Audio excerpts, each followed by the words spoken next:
Well, maybe the news didn't catch the Ohio State Buckeyes and Ryan Day off guard. Perhaps they had a little bit more heads up than the rest of us did. But Monday morning, some big news out of Columbus, and that is that probably the most shocking thing you could ever imagine saying just a couple years ago. Now, perhaps it's more commonplace. The starting quarterback for the Ohio State Buckeyes, Kyle McCord, is entering the transfer portal, effectively ending his time in Columbus. Not guaranteed that he would leave, but it's essentially, hey, I'm looking to play elsewhere. And there's a whole lot of fallout from this, and we're going to get to all of it. So thanks for joining us this morning on Buckeye Breakdown. Kyle McCord on his way out of Columbus. We react next. We've got the whole crew together as we cover Ohio State with our instant analysis from Ohio State. There's something that doesn't feel right. Unbelievable effort from him today. Is E.J. Liddell going to crack the first team All-Big Ten? I think he can be the guy. I'm not trying to start a quarterback controversy. He seems to have the durability. He certainly has the toughness. This is the question on a lot of people's minds here.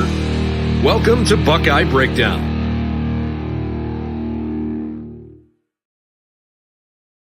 Well, good morning, everybody, and welcome to Buckeye Breakdown. I'm Brendan Gulick along with Anthony Moeglin, and where yesterday in Columbus, I think I did my stand-up in the indoor saying that it was kind of a sobering, somber Sunday in Columbus.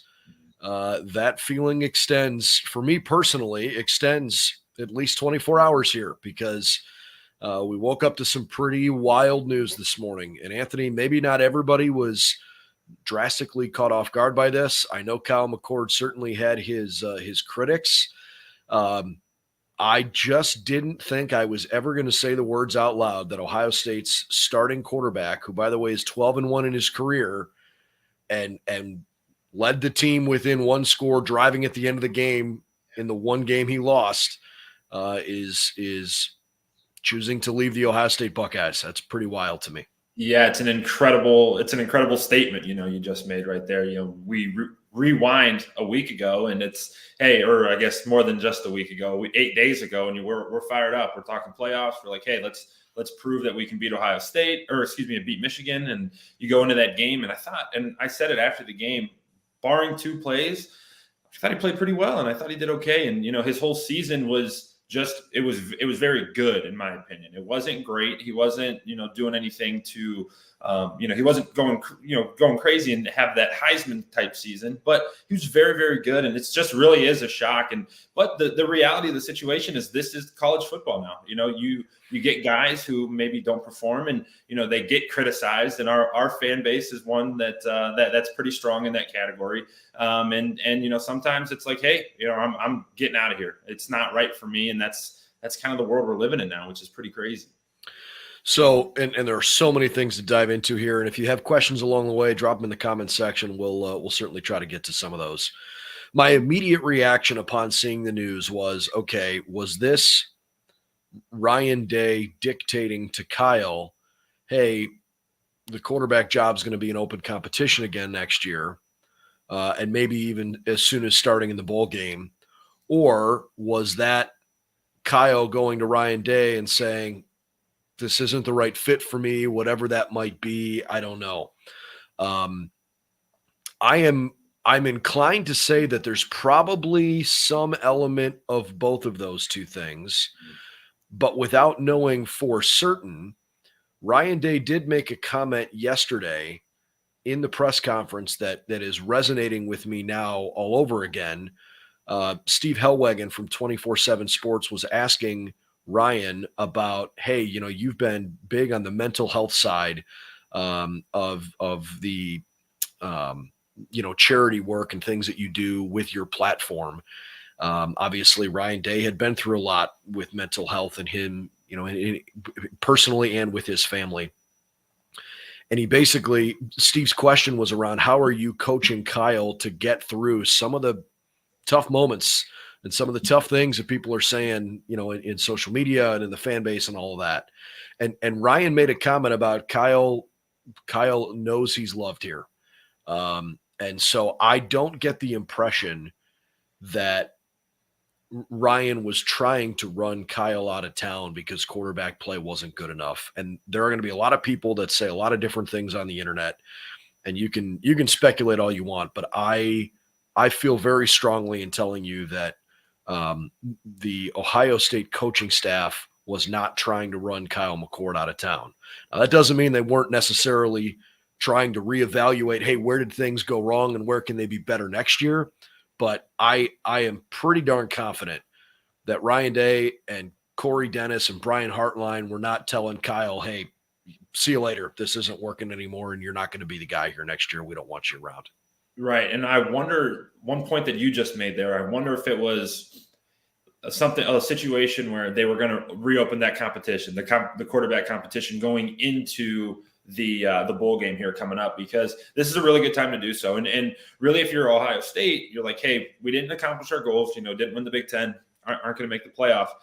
Next season starts now, 2024 starts now. So it's like, hey, where were we deficient? And in some cases, we were deficient at quarterback. And you don't know if it was, hey, we're starting the quarterback competition and we're going to include Lincoln now in the bowl prep, and it's even reps, it's first team reps across the board, and things along those lines. So you wonder if that was like, hey, you know what, I did this, we went through this in the spring. I was a backup to CJ Stroud for all these years. I'm going to go somewhere where the job is mine, and it's going to be in my hands. So you wonder if that would seem to make a lot of sense if that was the case. But we may never find out really how that transpired. But that's a great comment that you bring up from Coach Day. Just emphasizing that that it wasn't for lack of love. From the Buckeye faithful for the Buckeye team. Yeah, and look, I mean, maybe we've gotten just flat out a little spoiled with what we've gotten here quarterback wise for the last decade, right? And Kyle didn't have to be Justin Fields or CJ Stroud or even JT Barrett. He was his own kind of player. And I'm watching a quarterback that's young, that's developing throughout the course of the year, that had some frustrating moments for sure, but had some really good stretches of high-level football. And, look what he did against Notre Dame at the end of the game. You can't be a substandard quarterback and pull off that kind of win on the road in that environment. So, look, there are going to be plenty of people that say things like, well, he only put up good numbers because of the skill guys he had around him and Marvin Harrison and all that. I'm not buying it, man. I think Kyle's a good quarterback. I genuinely believe that. And I've said for a long time, I think he's going to play in the NFL. I'm not telling you I think he's going to be a first-round draft pick and he's going to make $50 million professionally, but I think Kyle McCord can be a professional quarterback, and I still believe that, and I hope he finds a place where he can continue to develop because he's got a good arm. I think he's a smart kid. I think the locker room really liked him. The comments that I've read from some of his teammates on social media that are basically saying, hey, this stinks and we're going to miss you. I think those are genuine. Yeah. His friendship with Marvin Harrison Jr. is truly genuine. So I wish him well. I really don't like that he's leaving, if I'm being honest with you. And I'm not saying that the Buckeyes shouldn't always be looking to, for the best option at quarterback. But I'm not excited that Kyle McCord's leaving the program. And I think it's leaving Ohio State in a pretty critical spot in Ryan Day's tenure. And we're going to get into that too. Yeah. And something you said right there is he's sure he hasn't been perfect, throughout the year. There's no quarterback in all of college football that's perfect. Think of the top guys. It's Caleb Williams. It's Drake May. You got McCord in there. There's a bunch of guys, and you can point to different spots in the season and be like, hey, this is where they slipped up. And it's not going to be perfection every week. And I agree. We've been so spoiled as Ohio State fans. You get CJ Stroud, who was amazing his years at Ohio State, and Justin Fields and all those guys. And Kyle was just a very good player for Ohio State. And, unfortunately that wasn't enough. And, it does stink. This part of, the new age college football is really tough because you get a team kind of starting to gel and, really, like you said, everyone likes each other for the most part. And it's frustrating. It does really stink to not for any player, but now you're starting quarterback. You break that off from the program. You got to really restart and potentially even reshape your offense and reshape your attack here in the next couple weeks here. But it's really, really unfortunate. So the bowl game is going to be an interesting time as we see what Devin Brown and or Lincoln Kienholz are going to put on display.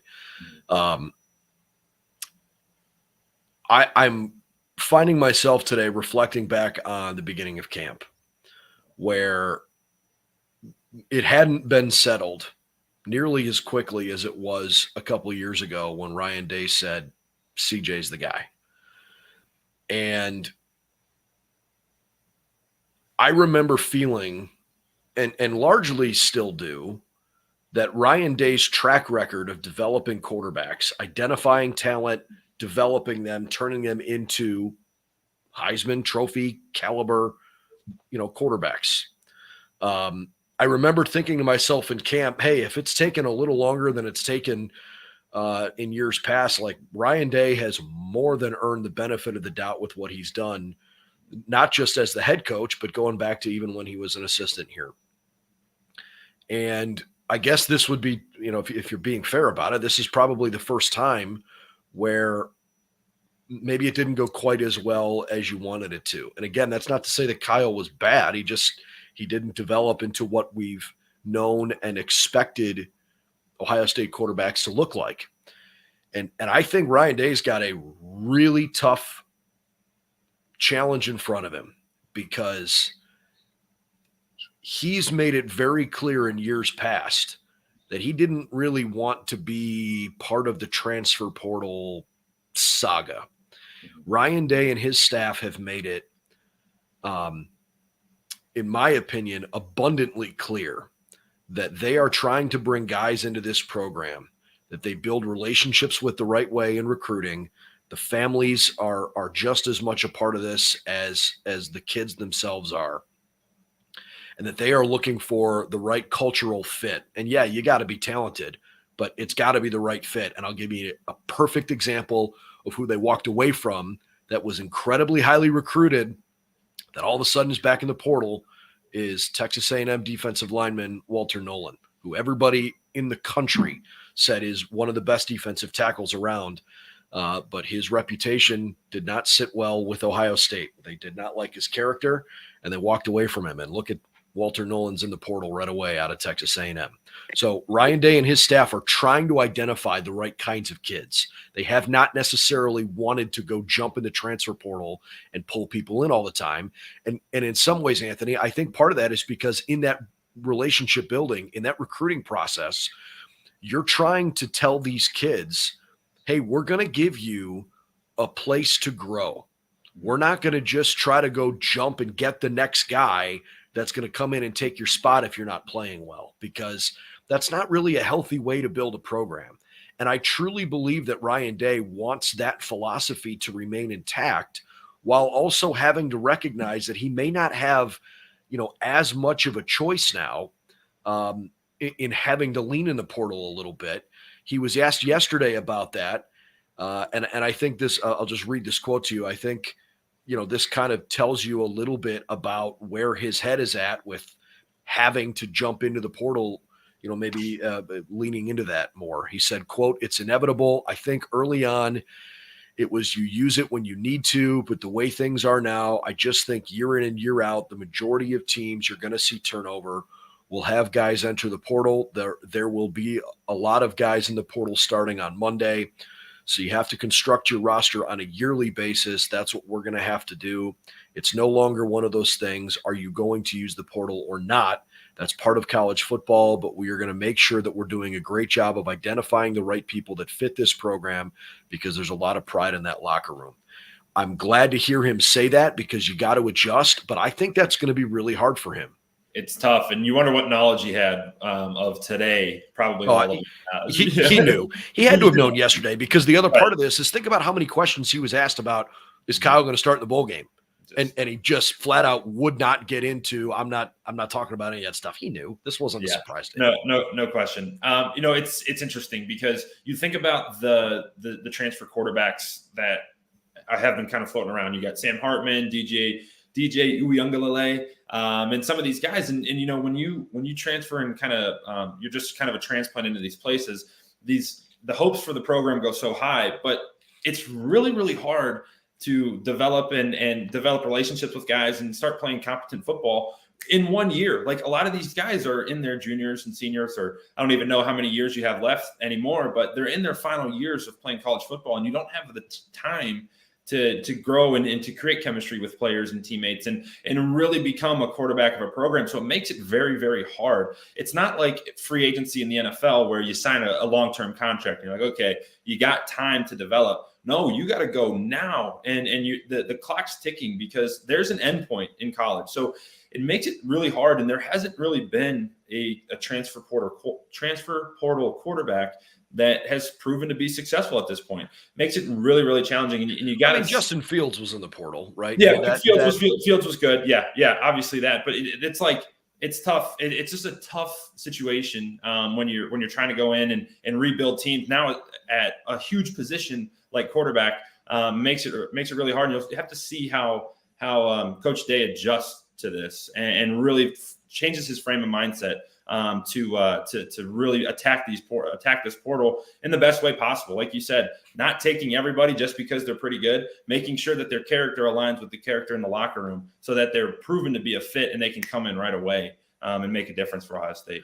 And Doug jumps in here in the comments with a great point that Justin Fields was here, pre-NIL days where, it felt like there was more of this, hey, we recognize you're a really good player.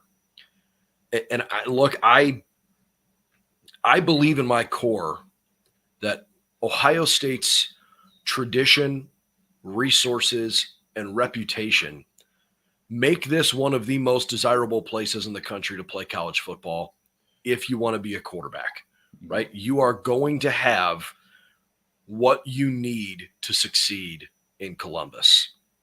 So even if there's a little uncertainty year after year who's going to be in what spots, I think you can safely trust that it's going to work. Mm-hmm.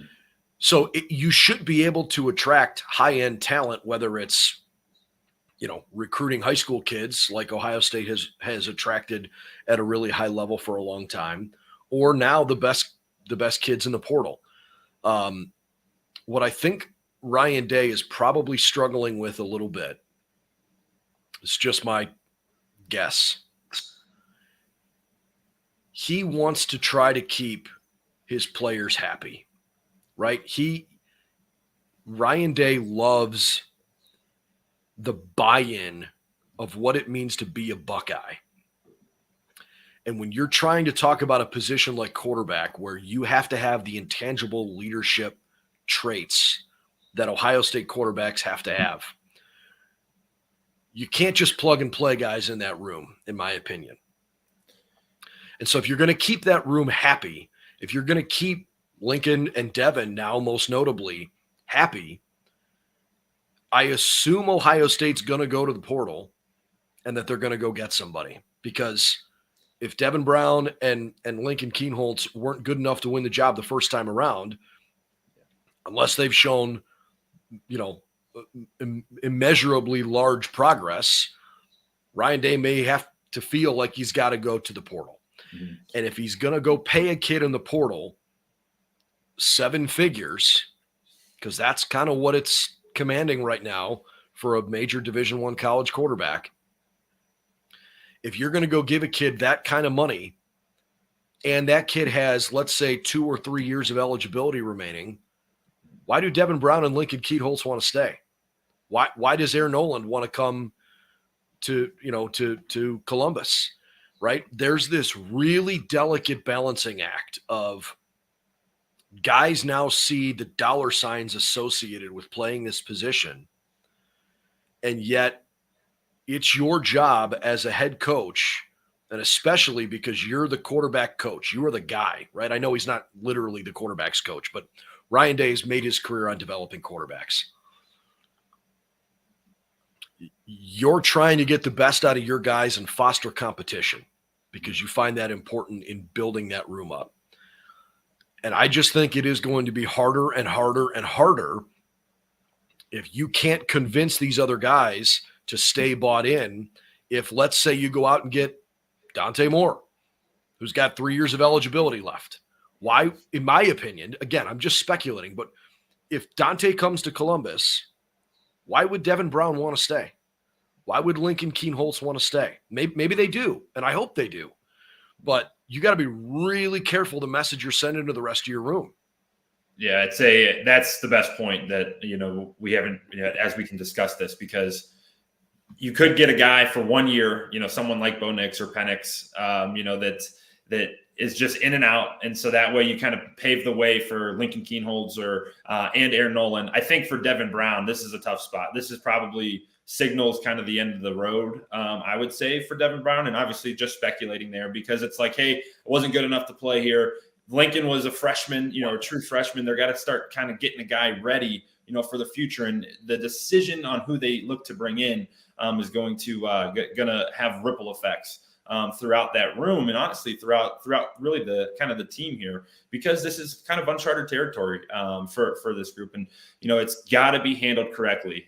What that answer is, I don't know. That's the hard. It's like, man, this is such a tough and important decision, and a number of decisions that are going to go into it. Do you get a guy who's got 3 years, or do you go get a 1 year transplant to just kind of be that bridge quarterback for either Lincoln or Aaron Nolan? I don't know, man. That's the tough part about it. I don't know. I'm going to cut you off here for a second. So Yep. when I do these shows, I usually turn my phone on Do Not Disturb. I want to be focused on this. Yeah. And I saw a couple of comments here that caught me off guard, and I just opened Twitter. This is breaking news while we're live. Julian Fleming and Reed Carrico have both hit the portal. Obviously, Reed Carrico hasn't seen a ton of time. And I guess that one I can make a little more sense of. Young linebacker, came in as what you would look at and think and see as like quintessential Buckeye, Tommy Eichenberg kind of kid that just wants to go play ball. And maybe he felt like he was stuck behind Steel Chambers, Cody Simon, CJ Hicks, and the like, and wasn't going to see the time he wants. And so he's looking for another chance. The Julian Fleming one catches me a little more off guard. I'm disappointed to hear that, man. Yeah.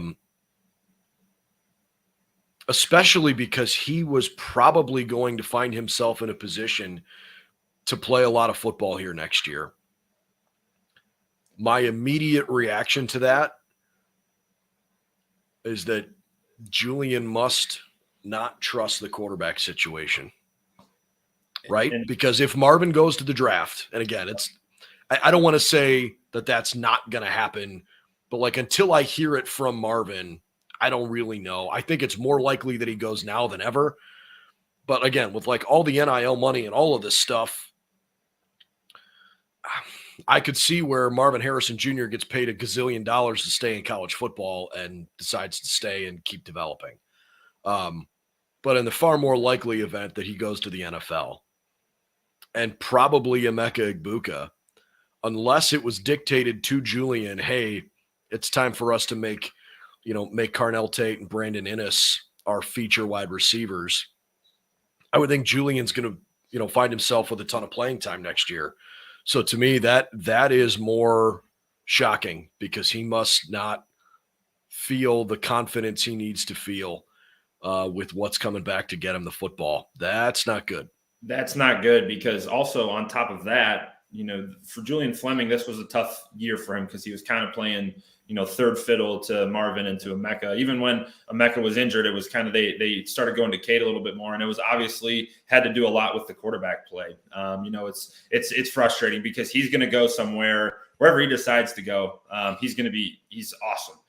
He's still a really, really good player. We called him out a number of times when we would, look at the tape and watch him play. He's a great blocker, physical, goes up and makes huge, huge catches. He's going to be very, very good wherever he does end up deciding to go.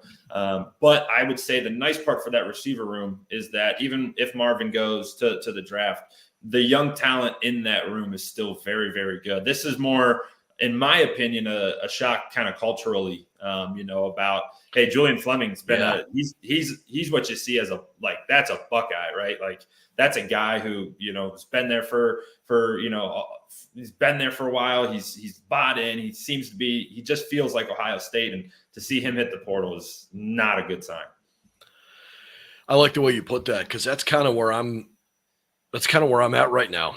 It's like this isn't Ohio. This doesn't feel Ohio State. No, you know, this doesn't. I mean, it feels like like the Woody's burning down. And I don't mean to be coy about it, but like Ohio State's got more guys in the portal already right now than they had all of last year.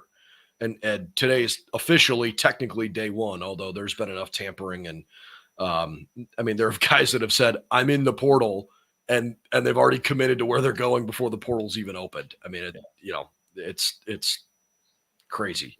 The culture shock thing is eye-opening. And again, like I want to go back and lean on the fact that Ohio State's got the tradition, the history, the resources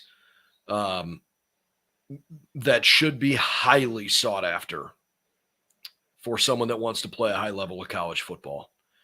But I mean, this is turning into something that sucks, man. Yeah. And like, I don't want this to be a Debbie Downer show. Like, we got to deal with the reality of what this is. But first of all, let's keep in mind that the grass isn't always greener. And I'm going to be really interested to see which of these guys for the Buckeyes, say they're going to leave the program. How many of them actually find a better situation? And maybe they do. And I hope they do. I don't want them I don't want guys to struggle. But there are a lot of guys that are going to enter the portal, not just from Ohio State, across the country. There'll be a lot of guys that enter the portal that will not find the opportunities that they were looking for. And that's just the reality of it.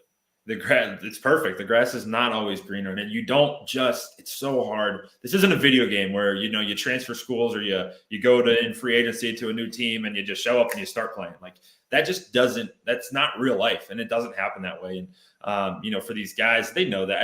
They know that it's hard to get into a program and especially talk about the quarterback position. Everybody in the program has to trust you, not just your receivers coach or not just this guy or this guy. Everybody from top to bottom in the entire fan base has to believe in you as the guy. And that's not something that just happens overnight. It's really hard to develop. And like I said, the sand's dripping through the hourglass at all times for these guys. There's a finite end to college careers. They don't extend as long as you're healthy or as long as you want. There's an end to it. And you're on the clock at all times. That makes it the hardest part. And Julian, that Fleming news is really tough because you don't want to. I don't know what the rest of the fallout is going to be. Who else is considering it? Who else is going to be looking to kind of go somewhere else? Because that's not a good one. Well, and so here's the other thing that comes from this, right? Is if Ohio State would have beaten Michigan, you assume they're going to beat Iowa. Iowa played two good teams all year, and in those two games combined, they scored 0 points against Iowa and Michigan. Just unbelievable. Yeah.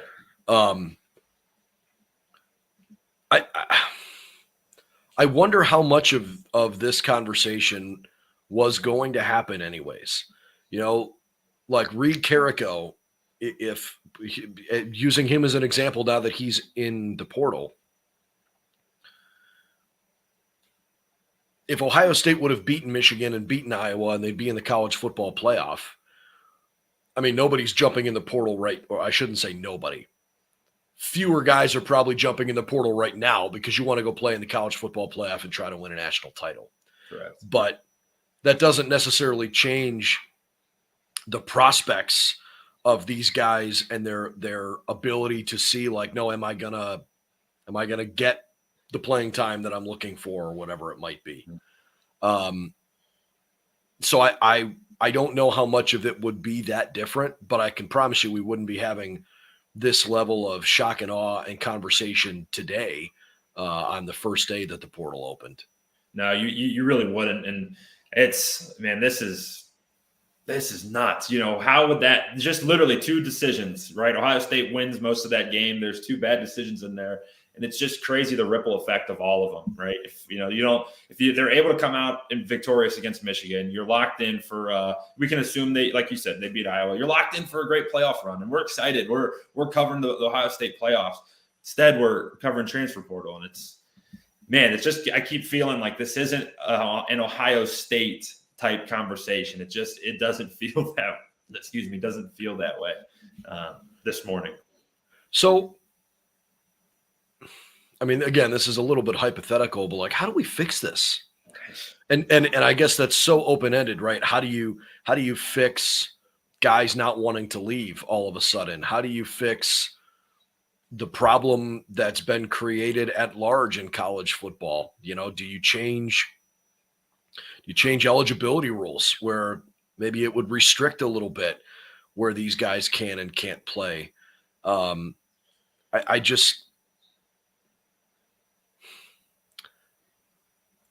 This is the kind of thing that drives good coaches out of the sport.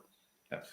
There is a clear-cut difference between coaching in the NFL and coaching major college football. And the difference is recruiting and building a program. Mm-hmm.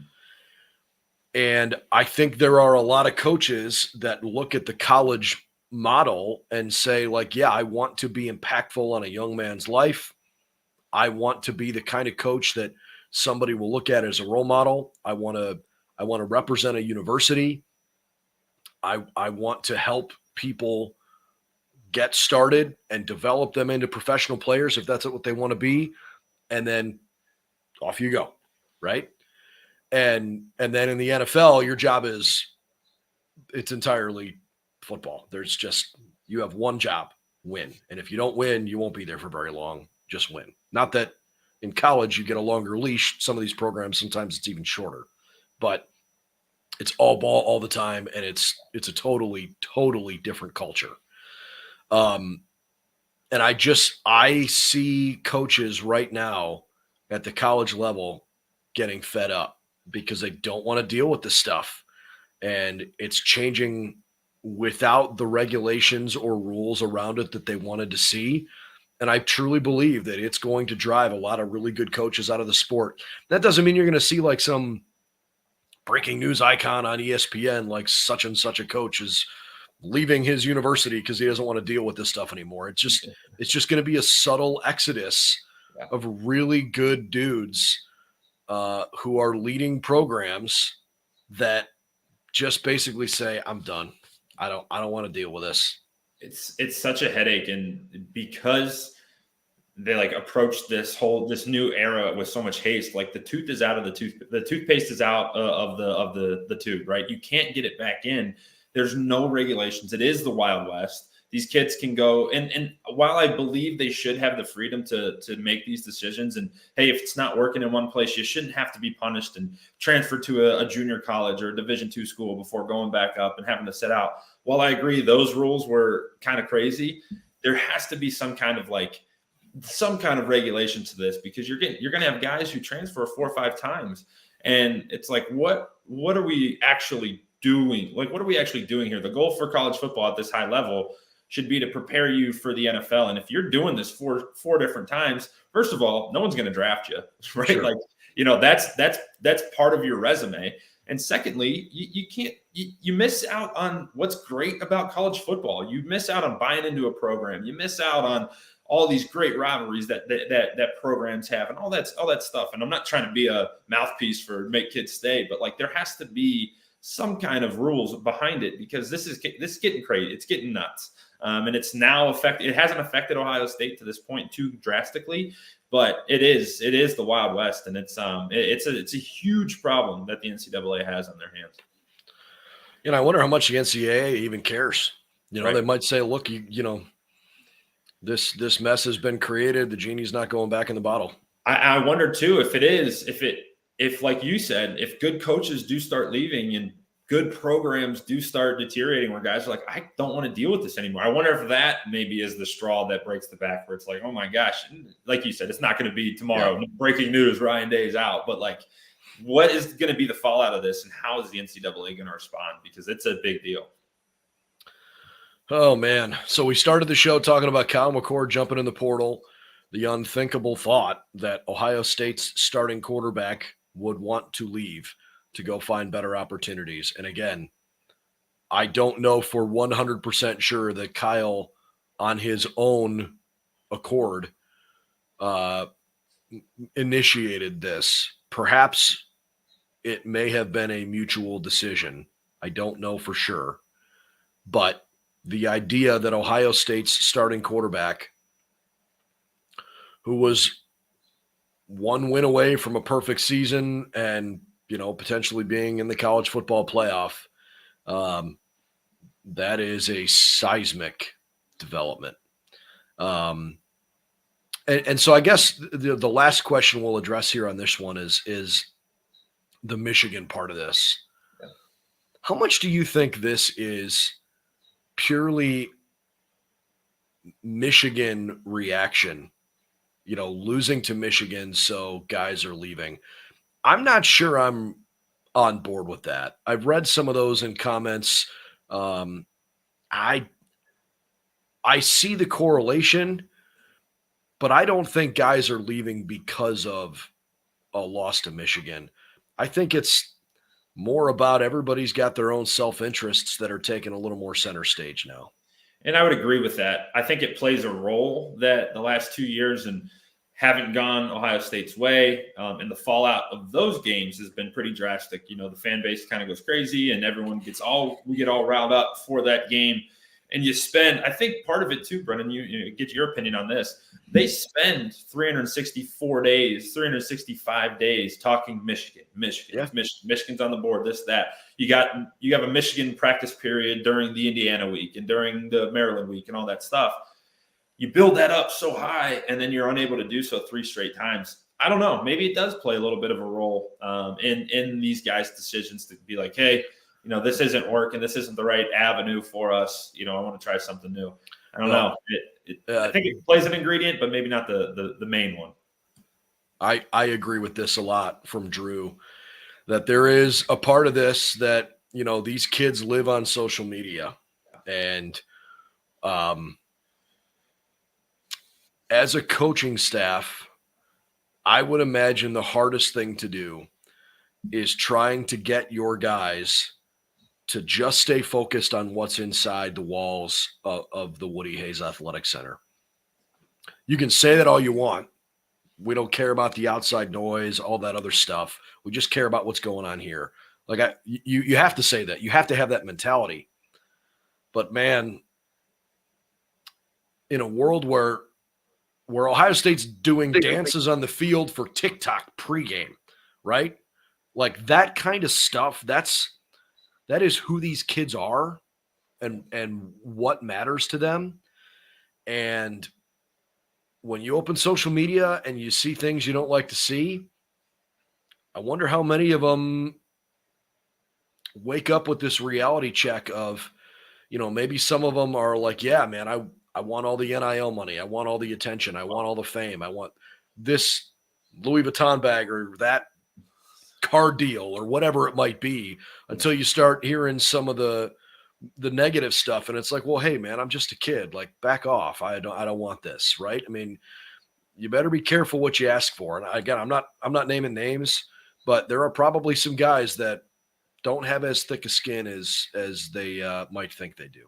And it's hard to get on and, see what these people are saying. Just because it's an icon next to a name that may not mean anything, there's still real words. But I would say the other side of that sword is that they also see what's going on at other places, but they don't just see the bad stuff that people are saying about them or the mean things. They're seeing what's happening, in let's say University of Miami or Florida State or this, that, and the other, where all of their friends who they've grown up with and they went to all the college camps with, they see the money that these guys are making and the different life that they potentially are living. So you see all those things and it all plays a role. It's a big pot, and it's everything kind of plays a role into that. And it's the way that these kids have grown up. You could kind of do it when we were back in school, like Twitter and Instagram weren't as prevalent. You could really kind of focus in on what you were doing. But nowadays, these kids grew up doing the social media stuff, and it's a part of their lives. Oh man, what a day. What a day. And isn't there an element of like, I wonder if it's not over. Yeah, I didn't expect it. I did not expect that while we were on talking about Kyle McCord, that Julian Fleming and Reed Carrico would hit the portal too. I really didn't. I did not expect that. So for folks that haven't paid as close attention, let me see if I have the list handy of the guys. Yeah. Okay. So Kyle, Julian, and Reed Carrico all, we've obviously talked about today, but just so you know, everybody that has entered the portal so far, a lot of them are defensive backs. Cameron Martinez, Kai Stokes, Jair Brown, Ryan Turner, defensive end Omari Abor, offensive lineman Victor Cutler, Evan Pryor at running back, who's battled some injuries along the way, and Parker Lewis, who had transferred here but really didn't play a whole lot this year, and looked like he still probably wouldn't get the time he wanted to with Jaden Fielding next year. I wonder how many more guys are going to jump in the portal, but I certainly hope that it's not too many more, because what you said earlier is exactly what I'm feeling and thinking right now. Is there's a little bit of culture shock, and Ryan Day's leadership is going to be tested right now, and I think he's got to be very measured in the way that he handles all of this, and tries to get this team ready for a New Year's Six bowl game that a lot of people are going to say is boring. It's a yawner. They're playing Missouri. That's not going to get anybody excited. Missouri's a good team, and you better believe that team wants to go out and beat Ohio State in the Cotton Bowl for sure. Hopefully the Buckeyes are going to take this opportunity really seriously and go out and try to develop. Yeah, what I'm excited to see is, and what's most important is the decisions that are made here in these next couple of days, and who to bring in and why are going to be. They're going to send ripple effects across the program, whether it's positive or negative. This is a pivotal moment for Ohio State football, and we'll see how it's handled. We will see here very, very soon. Yeah, I mean, whether or not Ryan Day wanted to be aggressive in the portal, now his hand's kind of been forced, because you got to backfill the roster, and I'm sure they have confidence in the guys that they're bringing in as incoming freshmen, many of whom are going to early enroll, and that's a good thing. But you've got to make sure that you are replacing a couple of these starting caliber players with guys that can play right now. If you don't have the right guys that you think you can just plug in. So absolutely, we'll continue to follow it the whole way, but there is plenty brewing in Columbus, and the last few days have been a little difficult for Ohio State. Latest news and info all the time. We know we got you covered over on BuckeyesNow.com, and certainly would appreciate it if you'd subscribe to our YouTube channel as well. We do lots of content just like this. We'll bring you the breaking news as it happens, so that we can keep you updated with what's going on with the team, and try to give you some way to make sense of it all. So for Anthony Moeglin, I'm Brendan Gulick. We'll see you real soon. Ohio State has big shoes to fill at quarterback first and foremost, but lots of guys leaving the program right now.